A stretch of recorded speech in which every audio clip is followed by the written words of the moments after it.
Oi, pessoal, tudo bem? Hoje eu vim aqui falar com vocês de um tema assim que eu sei muito pouco, sabe? Tipo, muito, muito, muito, muito, muito pouco. Pra quem não sabe, minha monografia envolve Revolução Francesa. Por isso que eu estou aqui hoje para falar da minha querida Revolução Francesa. Vou tentar ser o mais breve possível, mas Possivelmente essa aula terá parte 1, parte 2 e possivelmente parte 3, porque Revolução Francesa é um caos. E todo mundo sabe disso. Parece as 4 fases de Jumanji, sei lá, parece que é um jogo infinito, que falam, não tem como piorar. Piora. É sempre assim. Vamos lembrar que foi golpe atrás de golpe também. Teve gente perdendo cabeça. Mas enfim, antes de eu explicar como é que se deu a Revolução Francesa, eu vou explicar os antecedentes dela, porque é super importante entender como ela foi se desenvolvendo. Para começar, eu vou falar da sociedade francesa. Sociedade estamental, ou seja, primeiro estado, clero, segundo estado, nobreza, terceiro estado, geral. Geral, tipo, era bem heterogêneo mesmo. No terceiro estado, a gente tinha do camponês pobre, o sans-culotte, né? O sans-culotte, no caso, era a galera pobre das cidades, até a burguesia, né? Galerinha que tinha manufatura, que tinha comércio, super rico, com dinheiro, porém sem direito político. Essa galera emprestava dinheiro pro rei, mas não tinha direito político nenhum. Aí a gente tem o primeiro e o segundo estado, clero, nobreza. Eles tinham, tipo, muitos privilégios.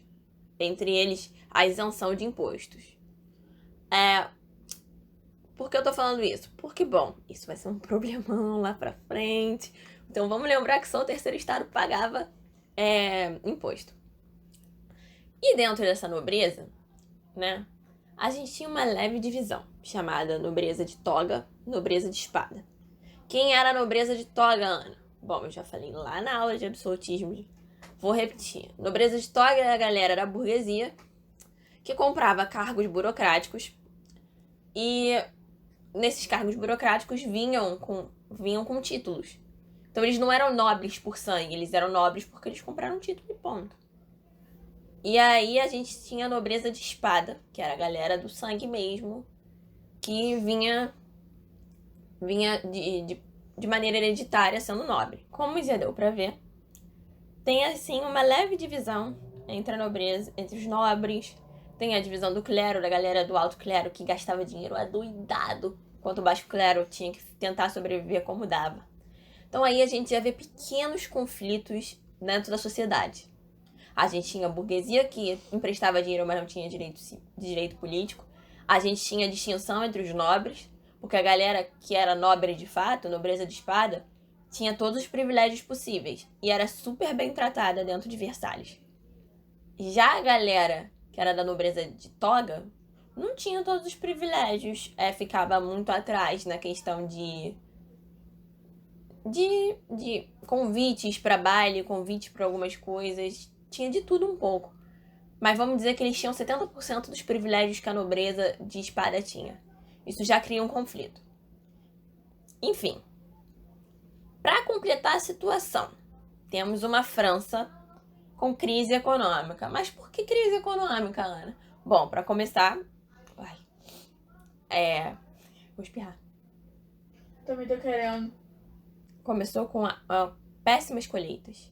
Foi uma péssima produção, foi uma péssima colheita, ou seja, com péssima colheita a gente não tem alimento para todo mundo. Não tendo alimento para todo mundo, o preço do alimento sobe. Ou seja, você tem duas opções. Ou você paga mais caro, ou você morre de fome. Isso aumentou a insatisfação popular, né? Já não basta eles estarem sendo sobretaxados. Eles agora não têm o que comer. Aí, para comer, tem que pagar super caro. Ou você morre de fome. Isso vai aumentando a insatisfação popular. Isso gera revoltas. Revoltas que foram silenciadas.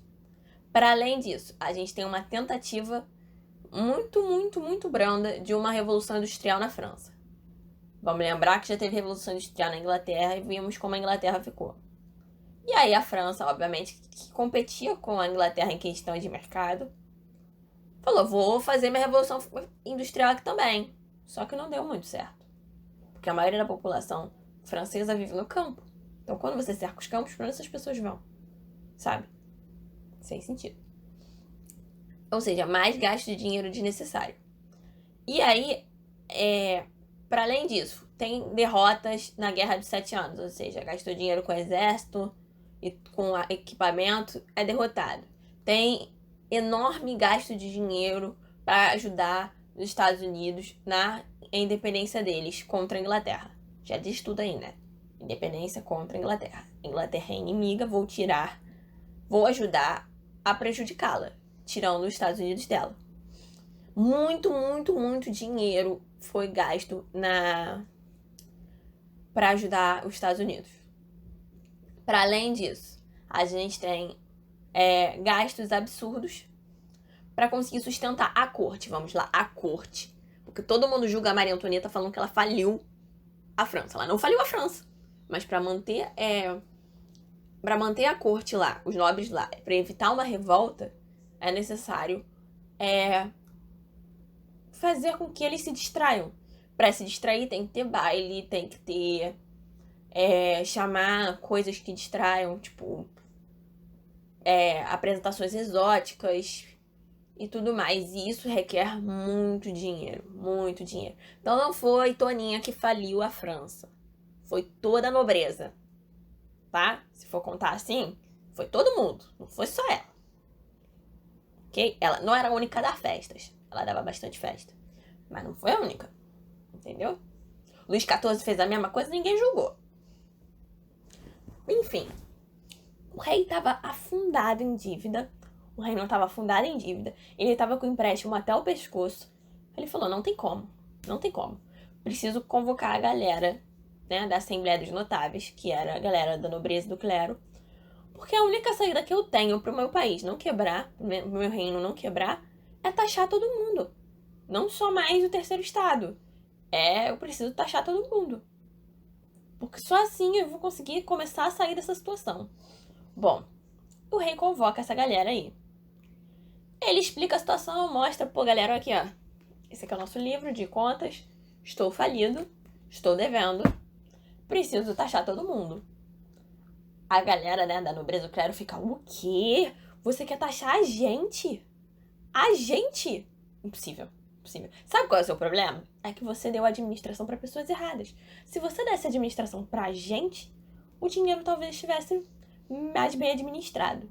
Quer saber? Sabe o que eu acho? Que você tinha que convocar os estados gerais. Aí fica aquele climão na sala, né? Os estados gerais não eram convocados há pelo menos mais de 100 anos, assim. Tipo, acho que são 115 anos. Errou! Que os estados gerais não eram convocados, não eram mencionados.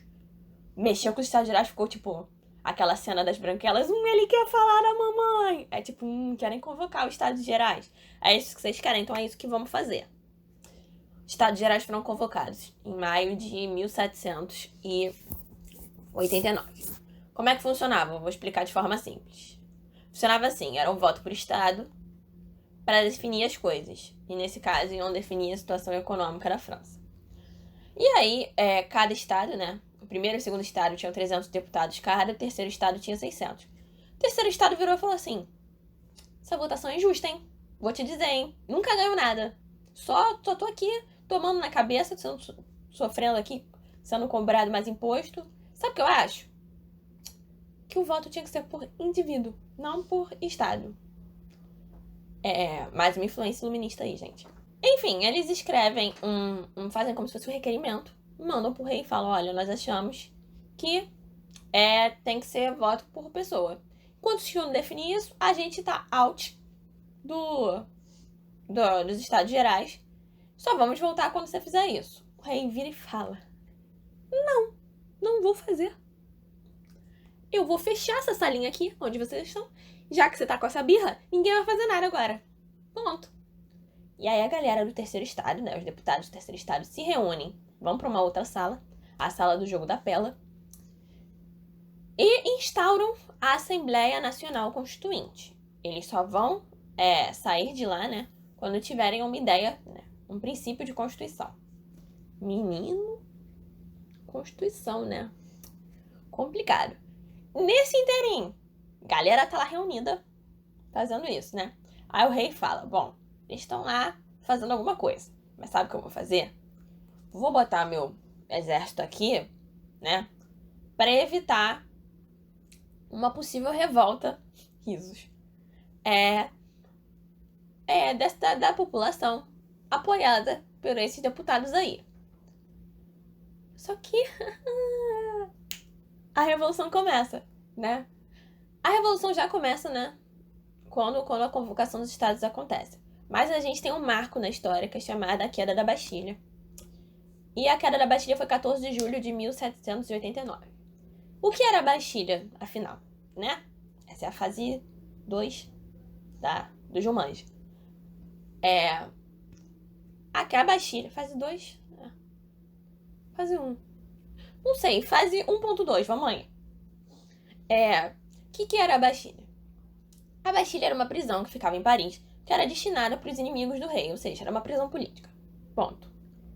Quando a população vai lá, derruba a Bastilha, libera a galera que estava presa, eles falam pro rei assim: a afronta é guerra.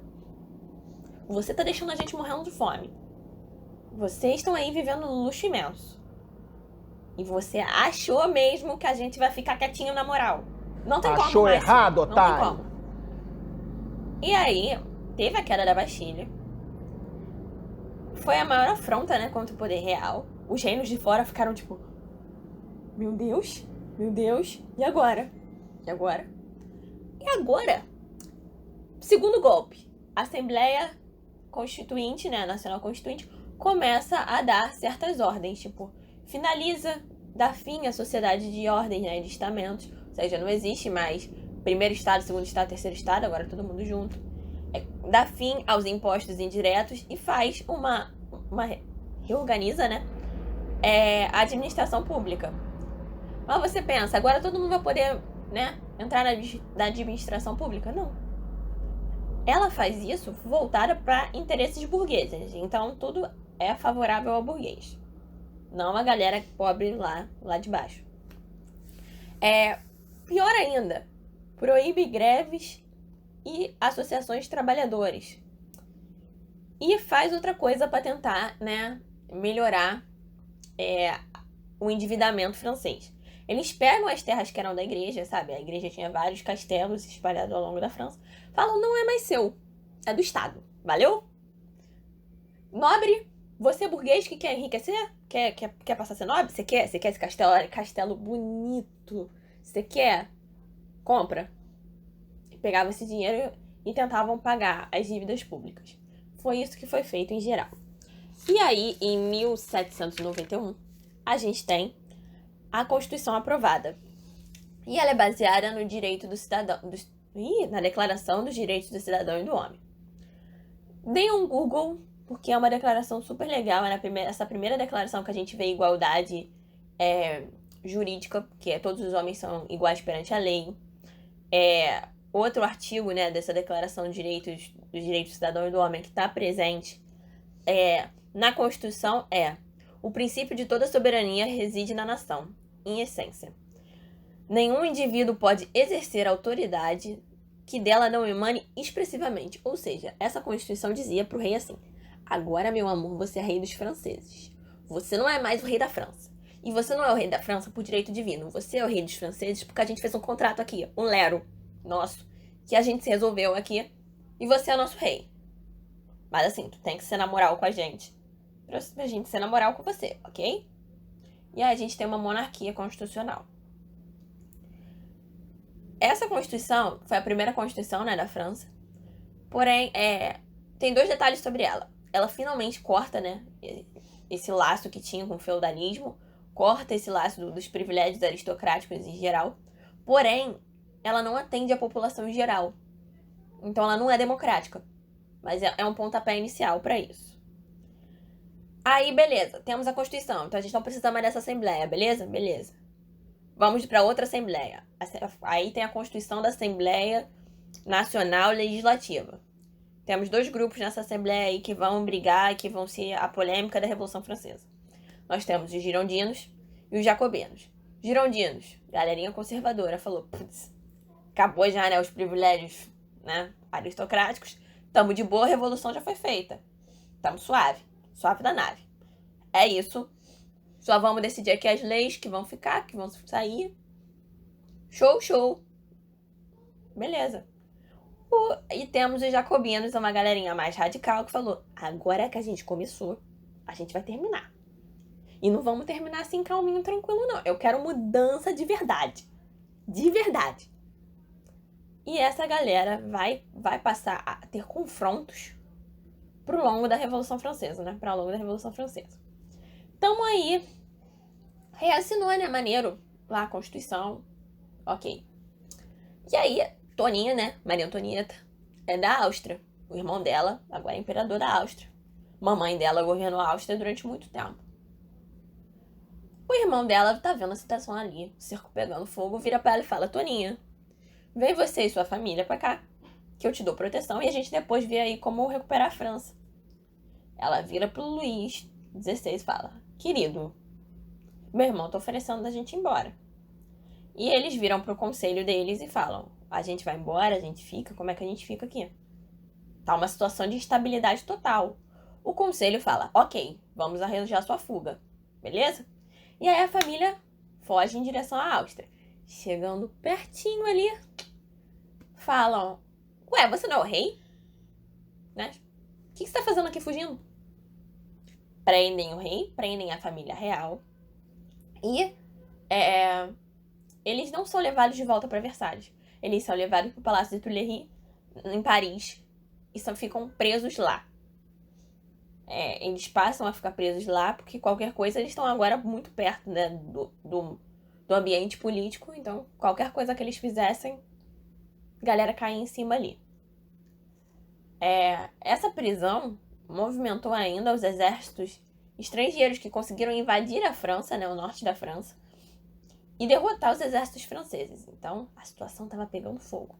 Tinha galera vindo de fora, tinha coisa acontecendo dentro, tinha o rei sendo preso num palácio, né, gente? Preso num palácio. Enfim. E aí, com o rei sendo preso, temos o fim aqui da monarquia constitucional. Passamos agora, sim, para a fase 2 de Jumanji, que é a República.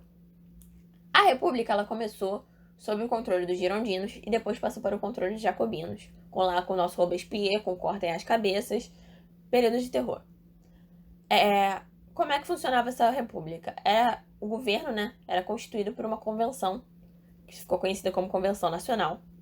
Era o grupo desses deputados dessa Assembleia Legislativa, que foram eleitos para governar a França. Primeira pauta deles: temos que expulsar essa galera estrangeira daqui. Então eles ficaram, os girondinos aqui, no início estavam no poder, a maioria, ficaram focados em mandar a galera e tentar expulsar esses exércitos estrangeiros. E aí tocaram na pauta de: o que a gente vai fazer com o rei? O rei fugiu, né? Tentou deixar a gente. O que a gente vai fazer com ele? Os girondinos falaram: vamos exilar. Exilar tá suficiente, não precisa matar ninguém. Vamos exilar. Exilar tá suave. Acho justo. E os girondinos, os jacobinos falaram: exilar nada. Vamos matar. Cortem as cabeças. E ficou esse debate aí. O problema é que os jacobinos, né, já estavam agitados demais. E os girondinos tiveram medo deles criarem mais uma insurreição. E aí o que eles fazem? Ok, vamos acatar aí o que vocês estão falando, pra ver se vocês dão uma sossegada. E aí a família real, né, a Maria Antonieta, o Luís XVI e o filhinho deles são condenados e mortos dia 21 de janeiro de 1793. Por que eu tô falando essa data? Foi aniversário da minha mãe. Minha mãe nasceu 21 de janeiro. Eu virei pra ela quando tava montando ela. Falei: mamãe, Maria Antonieta morreu no dia que você nasceu. Incrível, né? Detalhes totalmente away. Enfim, depois que eles foram mortos, a gente ainda teve uma contra-revolução, um movimento de contra-revolução. De duas formas. A gente teve a contra-revolução interna e a contra-revolução externa. A externa foi a galera, né, liderada pela Áustria. Vou dizer todos os países: Inglaterra, Holanda, Espanha, Áustria, Prússia, Portugal, Rússia e o Reino da Sardenha se uniram porque, né, acabaram de matar os reis da França. Pode ser que isso venha acontecer com a gente. Eles se uniram e viraram e falaram, tipo: precisamos invadir a França, precisamos derrubar esse movimento. A questão toda foi: Isso deu certo? Não deu muito certo. Para questões internas, a gente teve a rebelião de Vandéia. Ela foi liderada, né, estimulada pelo baixo clero e por alguns monarquistas, com o apoio dos camponeses que eram contra a autoridade da convenção. Por que eles eram contra a autoridade da convenção? Bom, a convenção, em geral, tentou fazer o alistamento obrigatório para conseguir combater aquela galera lá de fora. E eles não queriam, simplesmente não queriam. Isso nunca aconteceu na França, alistamento obrigatório, porque até então o exército também era por questões de status. E aí, para controlar isso tudo, criaram um comitê de salvação pública. Esse comitê aí visava garantir a segurança interna de geral, que estava na convenção. Só que, lembra que eu falei que lá a galera dos girondinos tentou controlar os jacobinos para eles não fazerem uma insurreição? Veja só, os jacobinos dão um golpe. Vamos ao primeiro golpe de Estado da Revolução Francesa. Dão um golpe, prendem os girondinos que estavam no poder, matam depois, tudo suave, e fazem uma outra Constituição. Aí nessa Constituição, o importante dela é a primeira vez que a gente tem um sufrágio universal masculino. Ponto. E tem um calendário revolucionário. No momento que eles assumem o poder, vira o ano 1 da República. Esse período, né, que os jacobinos estão no poder, ficou conhecido como período do terror, porque passou a se ter uma repressão e perseguição muito forte àqueles que eram considerados como os inimigos da Revolução. Ou seja, cortem as cabeças, guilhotina neles. Robespierre ficou conhecido como ser seu principal líder. E aconteceu uma situação que deixou a instabilidade aí, né? Além da perseguição constante, a gente tem um jornalista muito famoso, que é o Marat, que foi assassinado na sua casa. E o Marat fazia críticas, né, ao governo e tal. Galera, aí os girondinos viraram e falaram: é o momento. Vamos tirar essa galera daí. Segundo golpe. Vamos dar o golpe do 9 Thermidor. Vai a galera dos girondinos e fala pros jacobinos: rala, sai daqui. Tiram os jacobinos do poder, executam Robespierre. Robespierre morreu na guilhotina. Risos, a vida é um moinho. O mundo é um moinho. E aí, eles dão, né, um fim à convenção, né, quando dão um golpe, dão um fim à convenção. E aí vem o governo do diretório. Essa é, aparentemente, a fase 3. É a fase 3 da Revolução Francesa. Diretório, em tese, é a última fase da Revolução Francesa, porque a Revolução Francesa vai terminar com o golpe lá do Napoleão.